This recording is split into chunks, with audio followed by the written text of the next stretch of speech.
Mikel, hi, congratulations on your appointment. Tell us what it means to you to be back at this club, how big a challenge it is for you. I feel back home. I'm extremely happy and proud to have given the opportunity to be the manager of this football club. I've been preparing for a few years for this challenge to come. I know the expectations, I know the level, and I know the stature of this club and what it deserves. So I'm ready for that challenge. I can't wait to start working with the players and everybody here at the club. But I've got a good vibe. I'm sensing a good energy today since I walked in a London colony. So it's giving me even more energy and I feel so happy. I can't say any other thing. How did it feel walking back in here? How did it feel walking back in at the training ground at London Colony? Yeah, it was strange just living 4 or 5 years ago, obviously in a different role, in a different position, but it was always a dream for me. The day I left and I made the decision to leave this football club, I said to the people that I'm going outside, I'm going to learn, I'm going to get prepared, and hopefully one day I can come back here when I feel that I'm ready to make that step. I have so much respect for this football club that if I wouldn't feel that I'm ready and prepared for this, I wouldn't be sitting in this chair. What's top of your list? What's your priority? The first thing is a little bit to change the energy. I feel last week I was here with Manchester City and I was a little bit down after the game when I felt what was going on. So we have to try to engage everybody. I have to try convince the players what I want to do, how I want to do it. They have to start accepting a different process, a different way of thinking. And I want to get all the staff and everybody at the club with the same mindset. You know, we have to build a culture that has to sustain the rest. If we don't have the right culture, the difficult moments, the tree is going to shake. So my job is to convince everybody this is how we're going to live.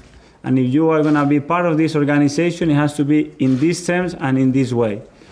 And after that, we can talk about other things. And obviously now we need immediate impact, we need to start winning games, we need to start to raise the level of confidence of the players.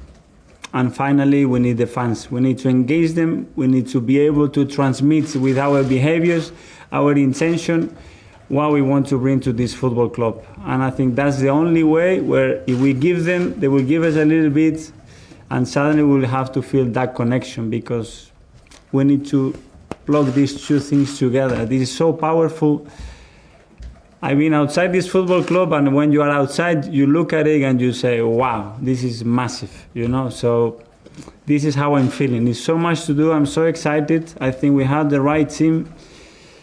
I had many conversations with all the senior people at the club. I feel Josh and Stam in the same path. So I have a good feeling.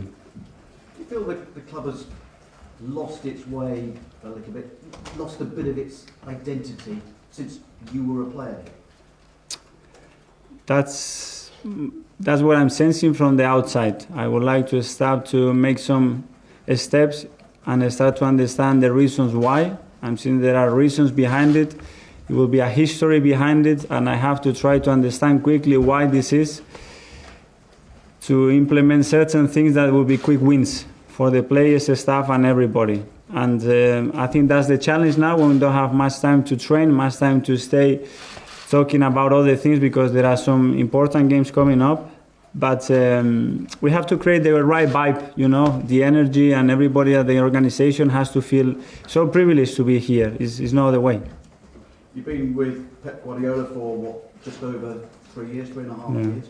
What have you learned from him? And I don't know, what advice has he given you as you become a boss for the first time? Advice.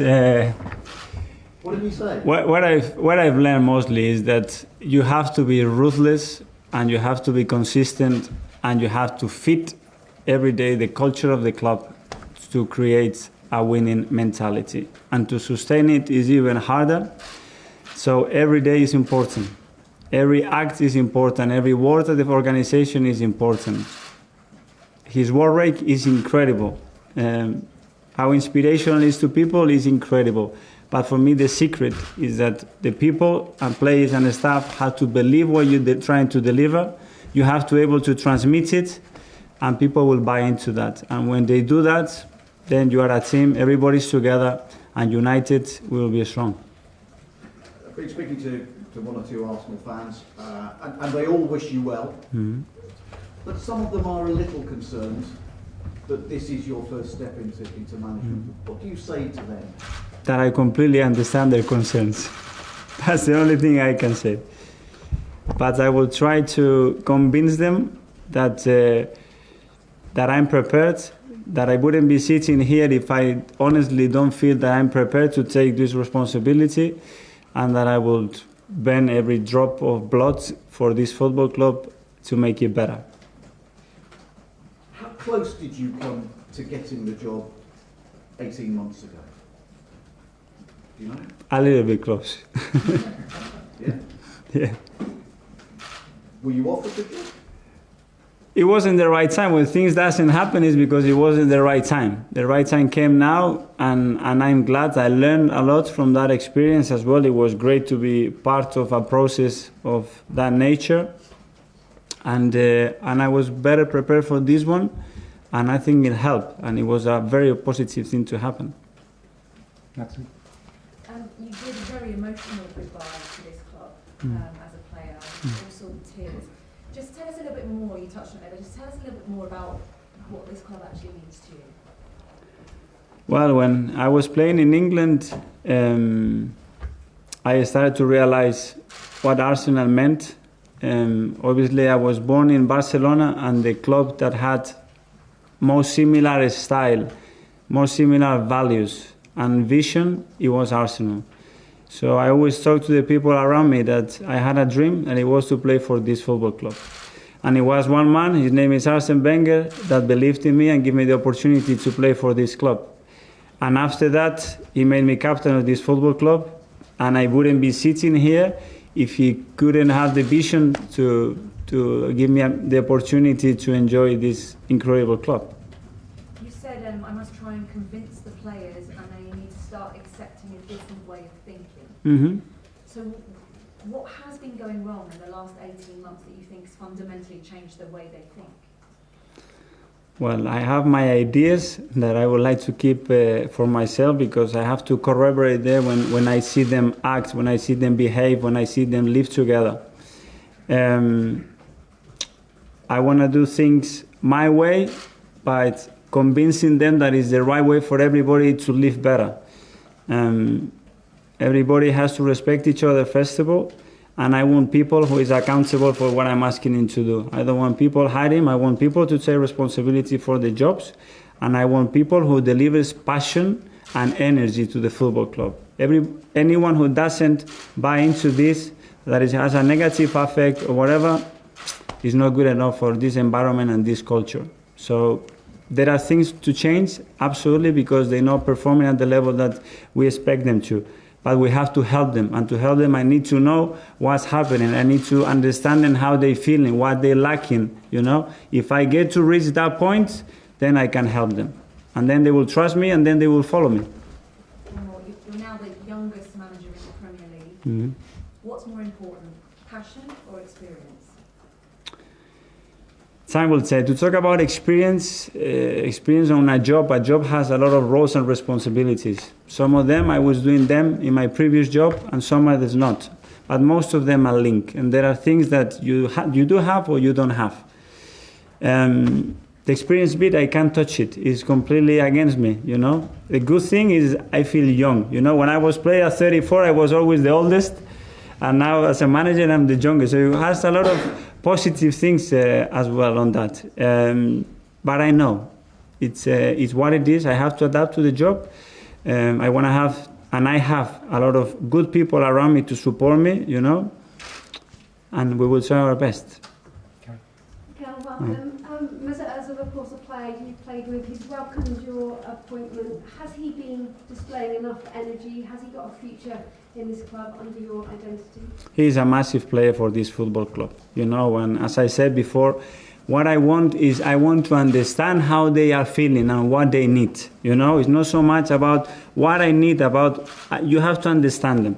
because sometimes with conversation you get to understand a point, and when you understand them, I can take the excuses out of them and focus in the things that are relevant and have an impact for the team on the pitch and off the pitch, but of course he's a massive player. I work with him and I know when he ticks what can bring to the team, so it's my job to get the best out of him, of course. In terms of the squad and the quality you have in there, do you think they've been reaching their potential? How much do you expect to go into the transfer window in January? We haven't discussed the transfer windows, and obviously there are a lot of conversation to have around that. I'm only concerned about trying to win football games right now and finding a way to improve little things that bring them confidence, to step on that football pitch and improve better than what they've been doing. Mikel, what do you think Arsenal can achieve for the rest of this season? I think to set targets at the moment is not what I would like to do. I would like to take it day by day. We have a lot of things to do. What is clear is the ambition of this football club are very clear. You have to be in Europe, you have to fight for trophies, and the rest is not good enough. It's as simple as this. But now to talk about this is a little bit far. I would like to talk about what we're going to be doing tomorrow in the game, win on the game, lift the morale of the team, and then Sunday, Monday, Tuesday, Wednesday, go to Bournemouth, start doing it again. And what sort of role do you expect Freddie Ljungberg to play moving forward? It's a conversation. I was with him this morning when we addressed the players and we spoke to them. I have a conversation with him afterwards to see his expectations and how I see the situation, and we will know something after that. I haven't had the chance to speak to him first. And just finally, what was Pep Guardiola's reaction when you left the club? Listen, the relationship between me, it's incredibly good. Obviously he was sad and the timing wasn't the best, for him. But he understood. He knows how I've been growing and the needs that I had emotionally, the ambitions that I had, and he kept giving me more and more and more over the years. If I had admiration for him before, after working with him, I could not explain how a nice person he is and what a professional he is. The way he reacted with me looking at my eyes, he knew that I was suffering because I was leaving him in a moment where obviously they need me a little bit as well. So I felt in that sense a little bit sad, but he's been so supportive. The same as Chiki, as Ferran and Khaldun. I was on the phone with him yesterday. So the terms that we left the relationship in, it could not be any better. I said goodbye yesterday to all the staff at the training ground, all the players. I cried, because they've been my family for 3.5 years. And we had incredible moments. We had a dream to do something in England with Pep that people say, you cannot do it, it's impossible. The Premier League, you will get bullied. And we did it in the way we believed we could do it, and that's so fulfilling. And we share that feeling for the rest of our lives the moment that we live together. Just a couple more, David. Mikel, David Ormsby from The Athletic. Many people feel that your potential is so good within football, people at City included, that you didn't need to make this move now, that the opportunities would continue to come your way at Arsenal and other clubs in the years to follow. Why did you therefore think this was the right time, given that the City project is ongoing and your career is flourishing? Because sometimes in this industry you can have a plan and you can have an idea or a way to develop the best possible way. And there the emotions get involved. And when Arsenal knocks in any door, it's difficult to say no. When he knocks in my door and it touches my heart, it makes it very, very difficult. So it was a very difficult decision, it's true. But as well, I felt that the club needed someone to appoint. I saw, and they transmit that they were so convinced that they want me to go with me, that I said, I have to take the challenge. How soon will we see your coaching team announced? That's not in my hands. The lawyers and they're doing the paperwork all together. I would like to do that as quick as possible, but to be fair, the time scale is being hectic. I had games when I was at City, so there is a lot of things that had to be done, but it will be announced very, very shortly. Last one, James. Mikel, I appreciate you won't have seen this, but Freddie has just tweeted that he's excited to work with you. Are you able to confirm in what capacity Freddie Ljungberg will be staying on, if he is indeed staying on? No, like I said to him before, I need to sit down and have a proper conversation. I didn't believe that today was the day, just before traveling, to speak to Freddie for 10 minutes, because I might need to speak with him for 8 hours to really explain me the situation, what his aims are, what he's seen from the players, and understand the history of what happens in the last 18 months at the club. So we would sit down, we would grab a coffee or a bowl of coffee, I don't know, and then we will make the decision. Have you spoken to him about the plans for tomorrow's game? No, I just said, you know them, you've been training with them, do what you feel. I tell them a little bit what I wanted from them, and that's it.